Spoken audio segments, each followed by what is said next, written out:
አምስቱን የስሜት ሕዋሳት እጆቻችን እግሮቻችንን ወደ ሌላ ከመሄድ ወደ ጭፈራ ከመሄድ እግሮቻችንን ቆጥበን ወደ ቤተ ክርስቲያን ከመጣን መክሊቱን አበዛን ማለት ይሄ ነው።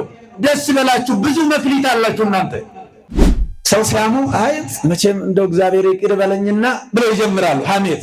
እግዚአብሔር ይቅር በለኝ መቼም አማሽ አይበለኝ አማ ይበለኝ እንጂ እከለማ እንዲህ አይደለም እንዴት አይልም። እንኳን እግዚአብሔር ሰውን የምናማላቸው ሰዎች እኮ ይታዘቡናል። አንድ ወንድም በቁስል ተመቶ መንገድ ላይ ወድቆ ብናገኘው ስንቶቻችንን የምናየው እናያለን?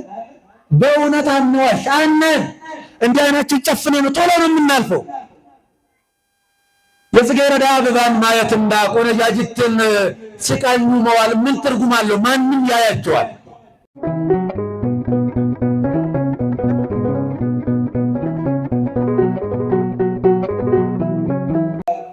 ወመጻዛተኒ መክሌተ ነሳ ወይቤ ወፈሪሄ ወርኩ ወከረይኩ ምድረ ናውን ከመክሊተ ጌታ ሆይ አንድ መክሊት የተሰጠ ሰው ሄዶ መክሊቱን ቀበረ ይላል።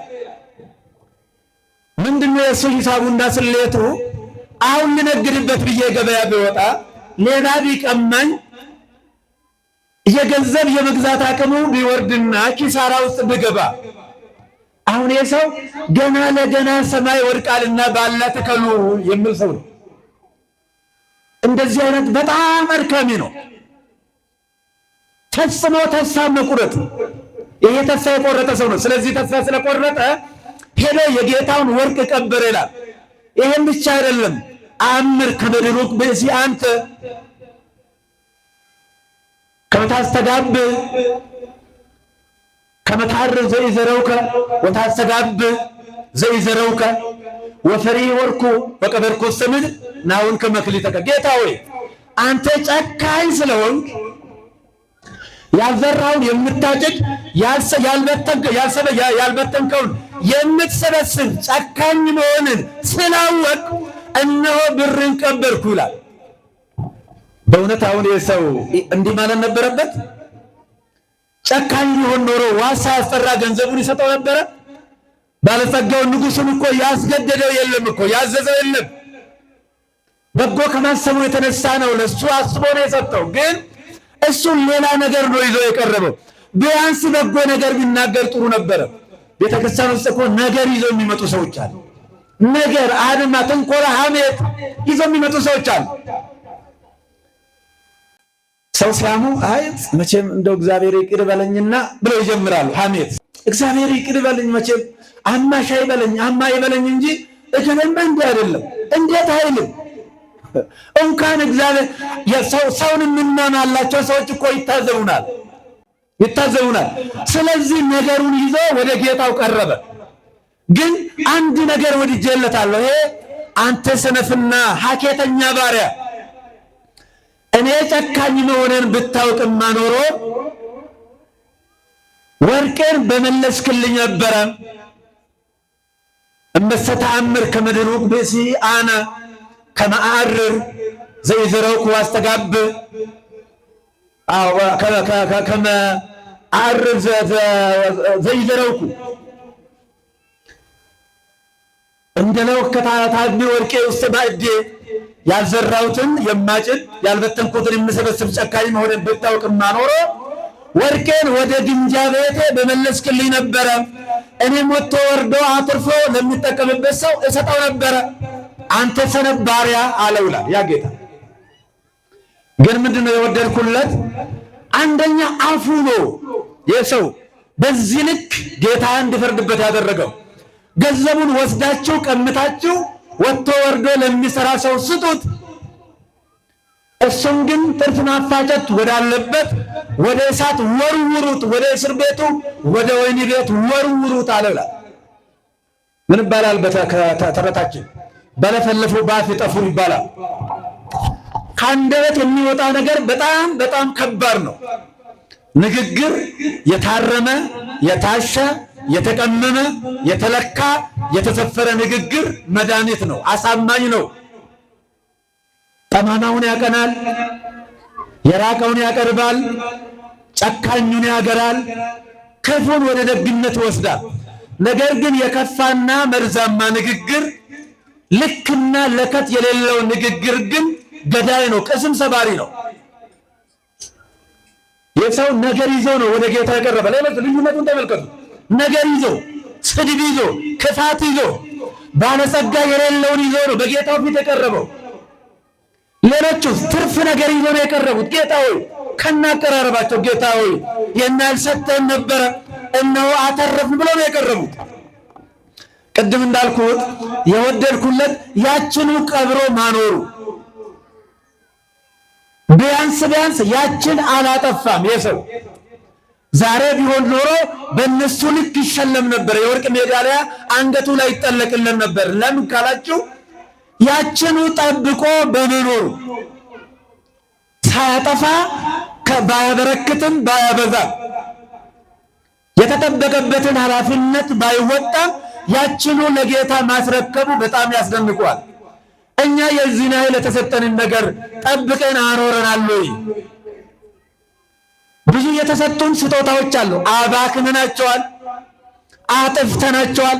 ባዶ እጃችንን ነው ያለ ነው።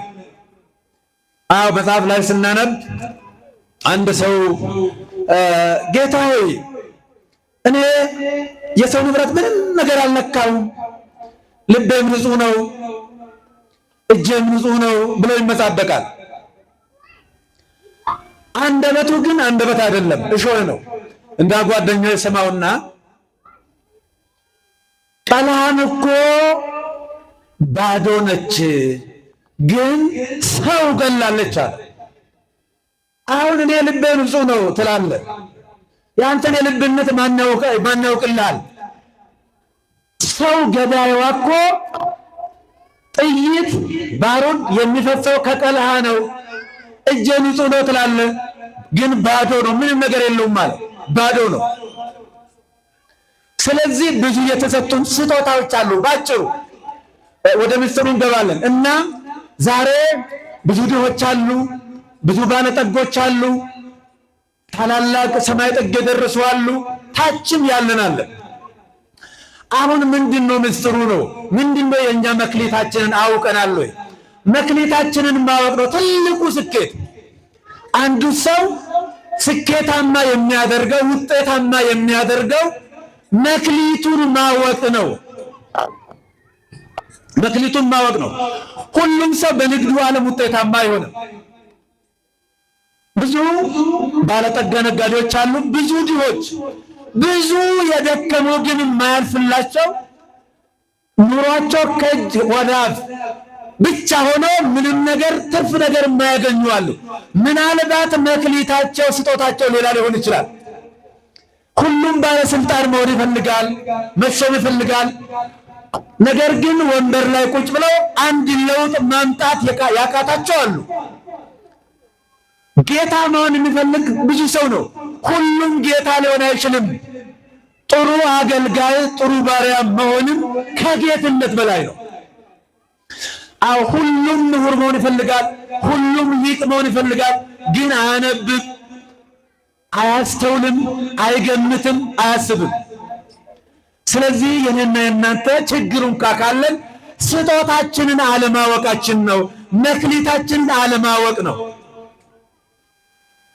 ያለ መክሊታችን ያለ ስጦታችን ብንሰቃይ ወደ ተዘጋ ሰማይ መጮህ ነው። ሰማይ መቧጠጥ፣ ሰማይን መቧጠጥ አይቻልም። ስለዚህ መክሊታችንን ለማወቅ ስጦታችንን ለማወቅ መጸለይ ያስፈልጋል።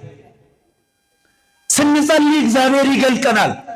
መክሊቱን ያወቀ ሰው ለምሳሌ አንድ ሰው ለግብርና ከተፈጠረ ግብርናውን ደስ ብሎት ያርሳል። በቃ የሚያስደስተው እሱ ብቻ ነው። ንግድ ያስደስተው፣ ከተማ ያስፈልገው፣ የተሻለ ነገር አይፈልግም። እሱ በቃ ደስታው ማረስ፣ ከብቶችን ማርባት፣ ግብርናውን በደንብ አድርጎ መንከባከብ፣ ያ ነው። ያ ስጦታው ነው ማለት ነው። ስለዚህ በትምህርት ዓለምን እንደዚሁ እያንዳንዳችን ስጦታችንን ማወቅ አለብን እንጂ እግዚአብሔር ማንንም ያለ ስጦታ ያለ መክሊት የፈጠረ የለም። ያውም እግዚአብሔር ነው እግዚአብሔር የስጦታ ባለቤት ነው። አብዝቶ የሚሰጥ ሁሉ በከመ ከፍሎ ከማሁ ለይሃሉ ቅዱስ ጳውሎስ እንደምናገረው በአንደበት መናገርን ስነ ልሳን የተሰጠው ሰው አለ።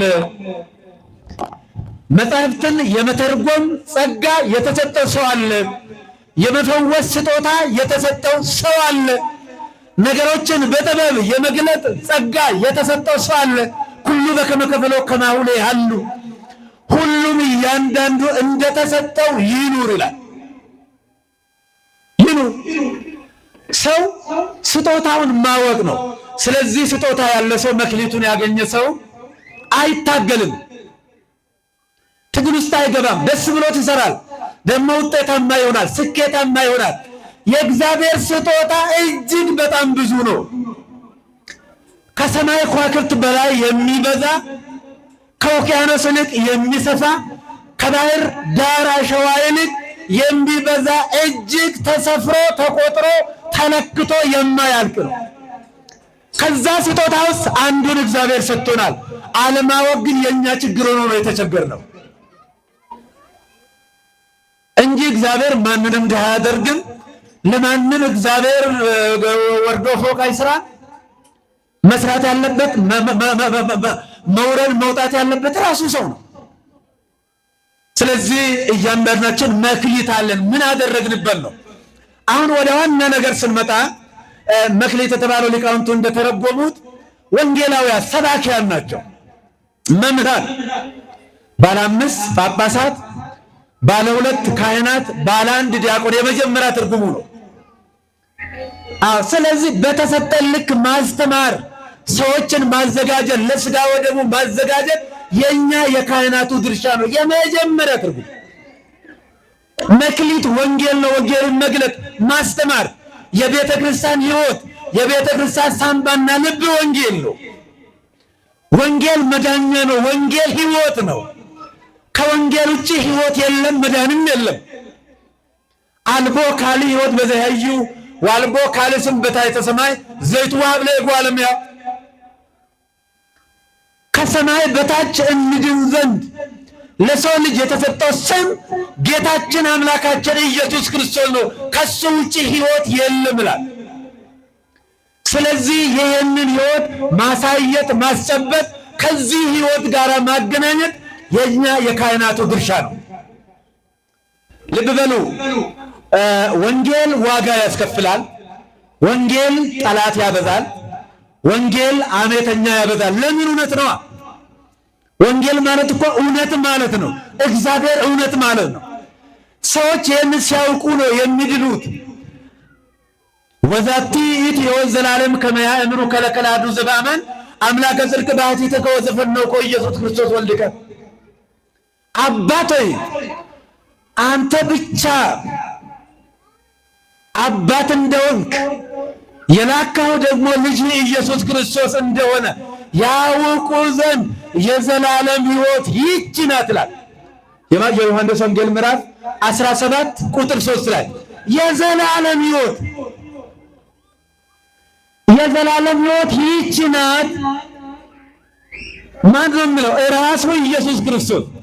ከዚህ ውጭ እሱን ከማወቅ አብ አባት እንደሆነ አባት የሌለው አባት እግዚአብሔር አብ ልጅነት ያልቀደመው የዘላለም አባት የሌለው አባት መሆኑ የወልድ አባት የመንፈስ ቅዱስ አሳጺ መሆኑን ማወቅ ማመን።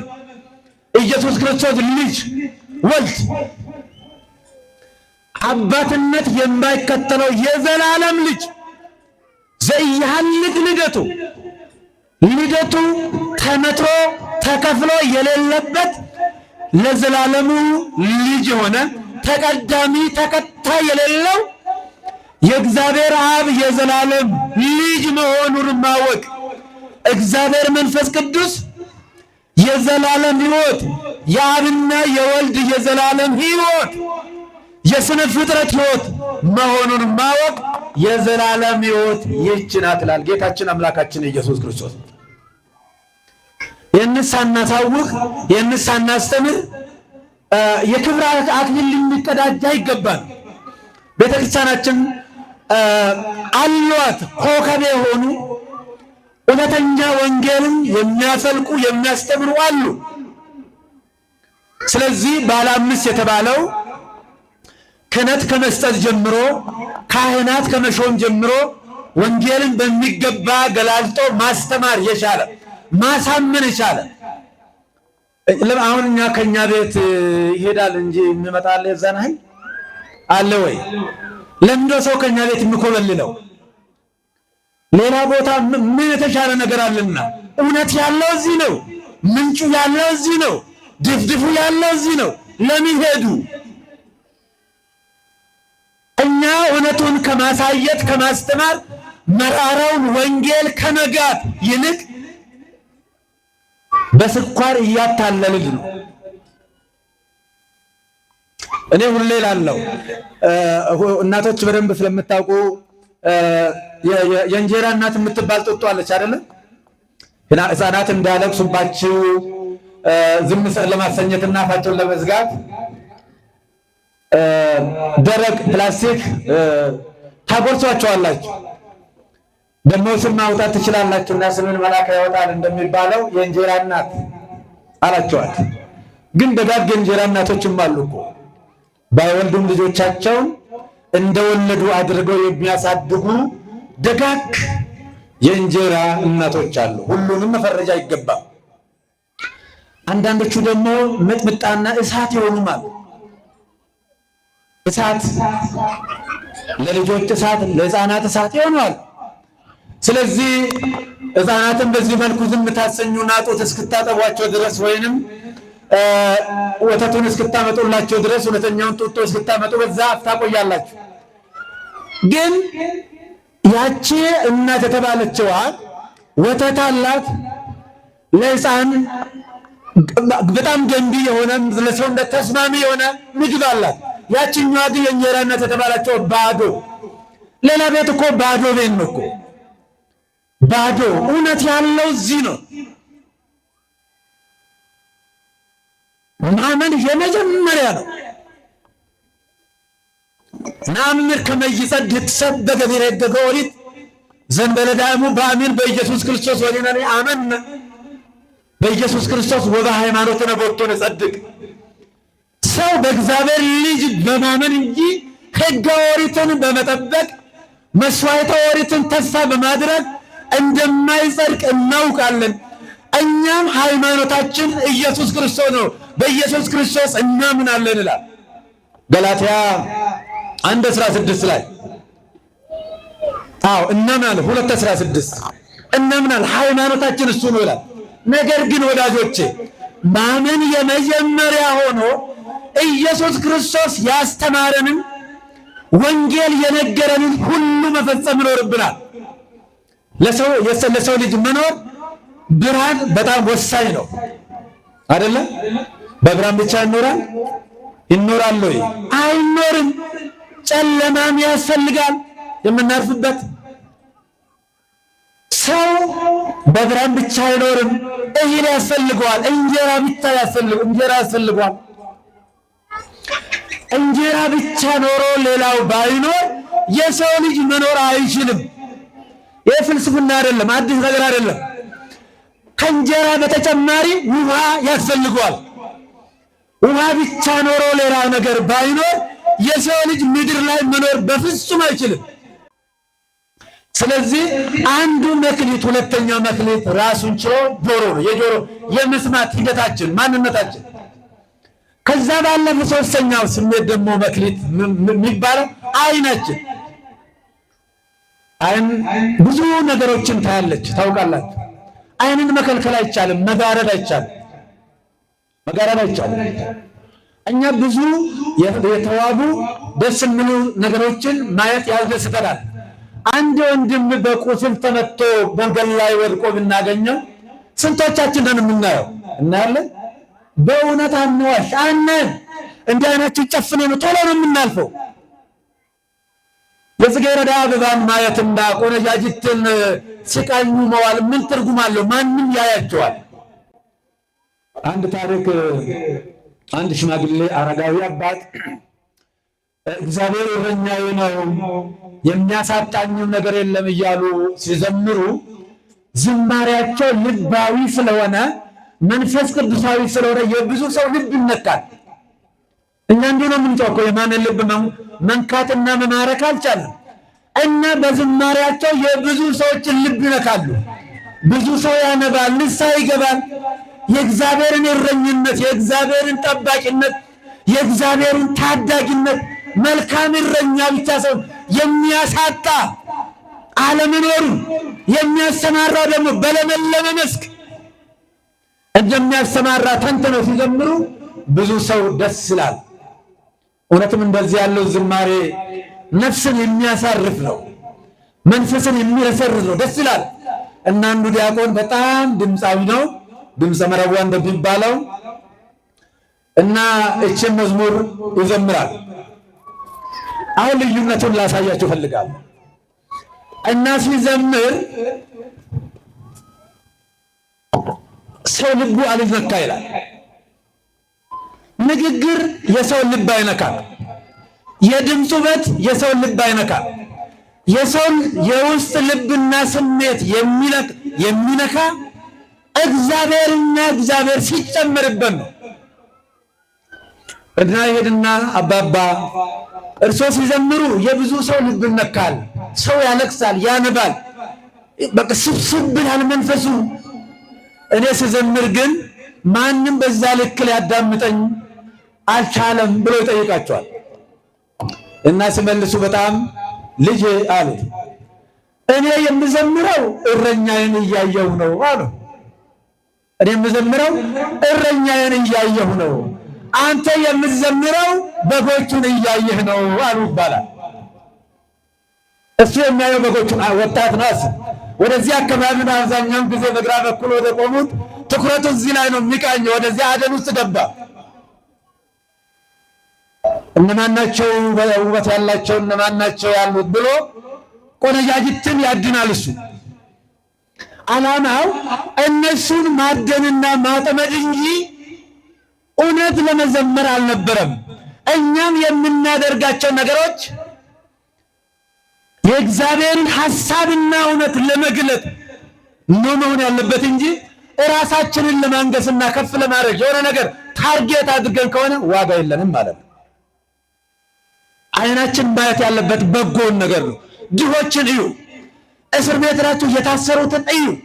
ተዘከሩ ንቋነ ዘከመ ተሞቃዕክሙ ምስሌሆሙ፣ የታሰሩትን እናንተም አብራችሁ እንደታሰራችሁ ሆናችሁ እዩዋቸው ይላል። ስለዚህ እንዳልኳችሁ በሉቃስ ወንጌል ምዕራፍ 10 ከቁጥር 30 ጀምሮ ከኢየሩሳሌም ወደ ኢያሪኮ ሲወርድ በወንበዴው እጅ ወድቆ እየተቀጠቀጠ እየደማ የቆሰለ አንድ ሰው ትዝ ይላችኋል። የሰው ተቀጥቅጦ ደምቷል፣ ቆስሏል፣ በሞትና በሕይወት መካከል ነው ያለው። አንዱ ካህን መጣ ብሎ ደንግጦት አለፈ። ማየት አልፈለገም። ወንድሜ እግዚአብሔር ማሩ ማለት አልፈለገም። እሱ ከመንገድ ገለል አድርገው ማለት አልቻለም። ሌላ ካህንም መጣ፣ ሌላውም መጣ። ሁሉም አጠገቡ ሲደርሱ ወይ እያሉ እየደነገጡ ነው የሚያልፉት። እኛም እንደሱ አይደለንም። እሱ የደከሙትን፣ የተጎዱትን፣ የቆሰሉትን ስናይ ማንን በእጃችን መንካት እንፈልጋለን? አንፈልግም። ያችን ድቃቄ ሳንቲም እንኳን ስንወረውርለት እሷ ወርወር አድርገን ቶሎ ነው ከዛ ካጠገቡ የምንጠፋው። ነገር ግን አንዱ ደጉ ሳምራዊ መጣና ተሸክሞ በአህያው ጭኖ ይላል በቁስሉ ላይ ዘይት አፍሶለት መታከሚያውን ጭምር ቻለው። በዓይን በጎ ማየት ይሄ ነው። በጎ ያማሩ ነገሮችን እግዚአብሔርን ማየት የምንችለው ሰዎችን፣ የታመሙትን፣ የቆሰሉትን፣ የደሙትን፣ የተቸገሩትን፣ ጎዳና ላይ የወደቁትን ማየትና መንከባከብ ስንችል ነው። ዓይናችንን ክፉ ነገር እንዳያይ መጠበቅ፣ መቆጣጠር። ታላቁ ኢዮብ ምዕራፍ 31 ቁጥር 1 ላይ ቆንጆችን እንዳላይ ከዓይኔ ጋር ቃል ኪዳን ገባሁ ይላል። እስ ቃል ኪዳን ግቡ። ስንተያዩ እንኳን በወንድማማችነትና በእህትማማችነት በኢትዮጵያዊነት በቤተሰብ እንተያይ።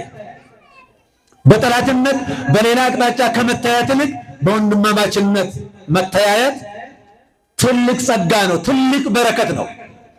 የዓይንን ስሜት መቆጣጠር በዓይናችን አተረፍንባት ማለት ነው። እግዚአብሔርና መልካ እግዚአብሔርን እናያለን። ሰው ስናይ እኮ የእግዚአብሔርን መልክ እኮ ነው የምናየው። ሰው ማለት የእግዚአብሔር ስዕል ነው፣ ሌላ ነገር አይደለም። በእግዚአብሔር አርአያና አምሳል የተሰራ። ስለዚህ በመቀጠል አፍንጫችን ምንድነው የሚያሸተው? በጎ ነገር ብቻ ነው ወይ? ይሄንንም ሁሉምና አምስቱን የስሜት ሕዋሳት እጆቻችን፣ እግሮቻችንን ወደ ሌላ ከመሄድ ወደ ጭፈራ ከመሄድ እግሮቻችንን ቆጥበን ወደ ቤተ ክርስቲያን ከመጣን መክሊቱን አበዛን ማለት ይሄ ነው። ደስ ይበላችሁ፣ ብዙ መክሊት አላችሁ እናንተ። ይሄ ሽንገላ አይደለም፣ እመኑ። እያንዳንዷ ከቤታችሁ ተነሳችሁ እዚህ የመጣችሁባት እርምጃችሁ እኮ በእግዚአብሔር ዘንድ እየተጻፈች የተመዘገበች ነች። እጃችን ከመስረቅ ይልቅ ትልቁ ነገር ከመስረቅ፣ ከመዋሸት፣ ከመጠቆም፣ ከመወንጀል ይልቅ እጆቻችንን መሰብሰብ አለብን። ከሌብነት ሌብነት እየበዛ ነው፣ ከታላቁ ጀምሮ እስከ ታናሹ። በአጠቃላይ አብዛኛው ወደ ስልጣን ለመምጣት የሚሰቃየው ለሌብነት ነው። መቀየሪያ ልብስ የሌለው፣ አንድ የተሻለ ልብስ የሌለው፣ ፊቱ የሌብቴ የሚመስለው ሰው ልክ ስልጣን በያዘ ከጥቂት ወራት በኋላ ወይ ከጥቂት ሳምንት በኋላ የቅቤ ቅል መስሎ ቁጭ ይላል። ትናንትና አመድና ትቢያ ላይ የነበረ ሰው ወደ ስልጣን ሲመጣ ያችን ይረሳል።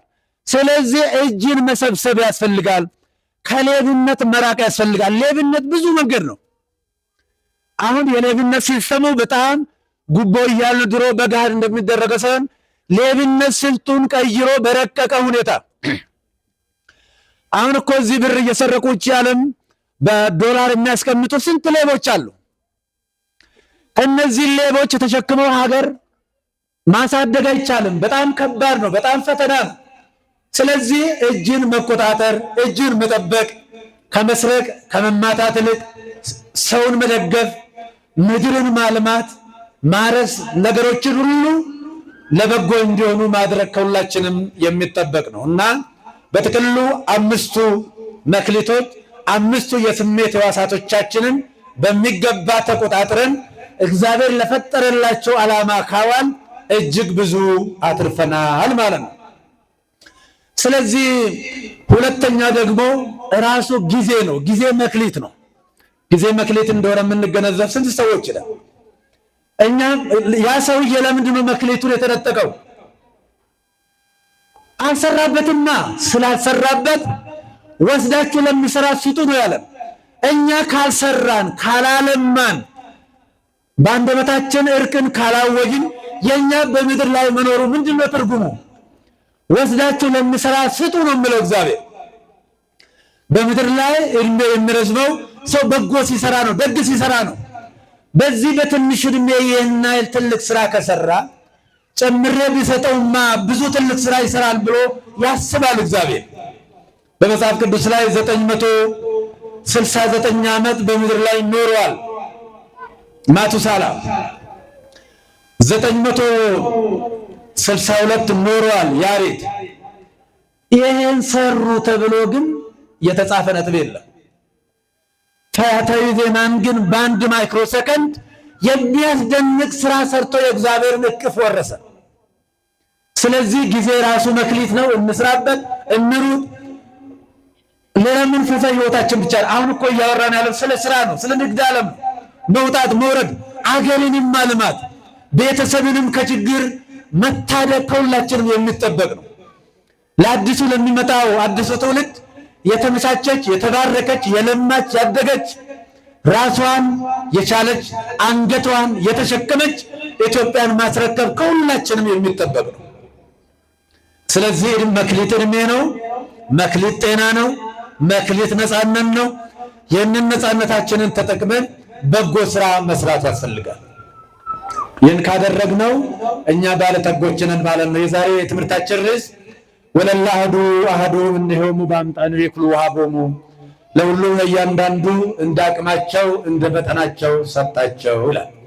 ስለዚህ ሁሉንም እንደ አቅማችን ብቻ ሳይሆን በዘመነ አዲስ እንደ ቸርነቱ ነው የሰጠን። እንደ ቸርነቱ እንደ ምሕረቱ ስለሰጠን እጄ ባዶ ነው ምንም ነገር የለኝም ብለን ማማረር የለብንም። ለምን? የእግዚአብሔር ስጦታ ትንሽና ትልቅ አይደለችም። ስጦታ በትልቅነት አይለካም። በቆሎ ፍሬው ትልቅ ነው፣ ባቄላም ፍሬው ትልቅ ነው። ጤፍ ግን ፍሬዋ ትንሽ ነው። ግን እንጀራ ያማረ እንጀራ የምትሆን እሷ ነች። የትኛውም የእግዚአብሔር ስጦታ ትልቅና ትንሽ ተብሎ ኮሜንት አይሰጥበትም። ለምን? የመለኮት ፍሬ ነው፣ የመለኮት ስጦታ ነው፣ የመለኮት ክፋይ ነው የእግዚአብሔር ስጦታ። ስለዚህ ሁላችንም ባዶ እጃችን አይደለንም። የሰጠን ስጦታ አለ። የሚያስተምሩ በደስታ ያስተምሩ፣ የሚያገልግሉ በደስታ ያገልግሉ፣ የሚገለገሉ በቸርነት በትህትና ይገልገሉ። ከሁላችንም የሚጠበቀው ይሄ ነው። እግዚአብሔር ሁላችሁንም ይባርካችሁ ይቀድሳችሁ፣ ሀገራችን ኢትዮጵያን ይጠብቅልን። መዋዕለ ጾሙን አስፈጽሞ ለብርሃነ ትንሣኤ በሰላም እንዲያደርሰን የእርሱ ቅዱስ ፈቃዱ ይሁንልን። አቡነ ዘበሰማያት